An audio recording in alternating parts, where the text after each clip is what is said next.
look at and evaluate the SEO tags for our client and our competitors. In order to evaluate those, we have to collect them. So what we're going to do is we're going to use this tool called Screaming Frog. And it's a great tool. It's very powerful. And what it will do is you put a URL in the box up here. You hit start. This one's running currently, so it says pause. But you hit start, and this will go through and crawl the site just like Google does. So you're going to get every element of your site listed here. And so it's going to pull the URLs, the title tags, we're going to get the description, the H tags if they exist, and a lot of other information about those pages. So once we run this for each of the websites that we're looking at, we hit the export button. You're going to get a document that looks just like this. Now, the reason we want to optimize the title tags and the description tags on a website and the description tag both display in the Google search engine results pages. And so this is a sample right here of a Google search engine result for this company, Sierra Oncology. Here's the title tag at the top, and that's the blue part. This one's purple because it was already clicked, but that's the blue link at the top that links to the page on your website. And then right below it is the description tag. Okay, now if Google thinks you haven't done a good job with these things, it'll sometimes replace them with other text. So you want to try and optimize them. And we want to try and get keywords in them, but they also need to be attractive to users. So our goal is for Google to evaluate these tags. They evaluate the title tag. They don't evaluate the description tag for ranking purposes, but they are going to evaluate that title tag for ranking purposes. So we want to have a keyword in there. We also want it to be a little attractive so someone wants to click it. So this one is not a great one because it just says Sierra Oncology Home. So it doesn't tell us what Sierra Oncology does. They probably have specific drugs or conditions that they are working with. And so it would be good to have mentions of those in the title tag as well.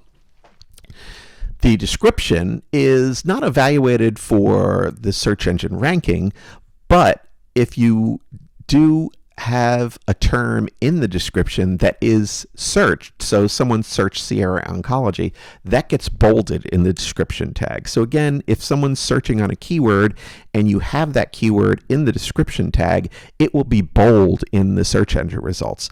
So again, what it does is helps increase the odds that someone who has just searched that term is going to click on that and go to your page. So this optimization process is very important for every page on your website. And so we want to evaluate them and then make changes based on whether or not they are optimized. And we'll do that recommendation. We'll evaluate them for each of the clients or for the client and each of the competitors. So when we look at them, we want to look at the page and then look at the title tag and see if it's appropriate. So here is reachsolstice.com, digital marketing and SEO agency in New Jersey. So there's a lot of keywords in here, but it also describes the page. So it's very important that you want to describe what's on the page, but you want to try and do it with keywords if possible. So you can see some of these blog posts, they're going to be ranking for things that might be different than SEO agency or digital marketing if they're not focused on those terms. So like, for example, here, this one is about 5 tips to help you write great blogs.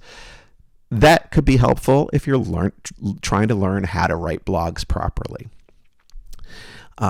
So one of the things we want to do is look at these and evaluate them. Is the home tag, is the title tag for the home page just company-home? That's an awful title tag. You've got about 72 characters, including spaces, to get some keywords in there, describe your company, describe that page, what the user is going to get from it.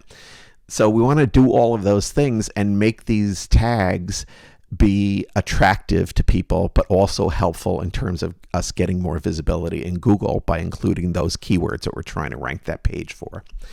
And then over here, we're going to also see the meta description. And these are a lot longer than the title tags. They're going to display at various lengths by Google's, depending on the platform, or whether or not Google's doing tests, or, if you're looking on your phone or on your computer or on a different device, you may see something totally different. But we generally want to get these around 160 to 180 characters with spaces. That's our kind of guidelines for that. But you don't have to worry if you go over. It's not the end of the world. Here again, we do want to include some keywords. Even though it's not evaluated by Google, there's a chance that that keyword would be searched and it would get bolded, and that makes it more attractive to the eye, and someone is more likely to click on it. So it doesn't hurt to have the keywords in there.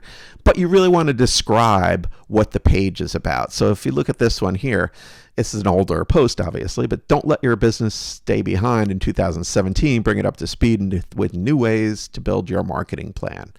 Okay, so that's a nice little description that tells me what I'm going to see if I go to that page. And then when we look at the headline tags, again, we want to have keywords in them if possible. The headline tags are evaluated by Google. So we do want to, again, have keywords in there because Google's looking at that as part of the page content. And headline tags are generally relatively short. It depends on the strategy editorially about what you're doing there, but it's always a good idea to have any H tags should have some sort of keyword in them. Like here, this is formatted, post navigation is formatted as an H2, so that's not a great headline tag. And then here's another H2 and it's archived. So again, they need to do some work here on this.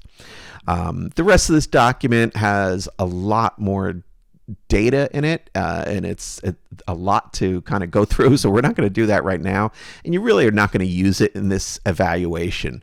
But what we're looking at is how good of a job are each of these websites doing in terms of describing what's on their pages in these tags, and also using keywords that could be appropriate.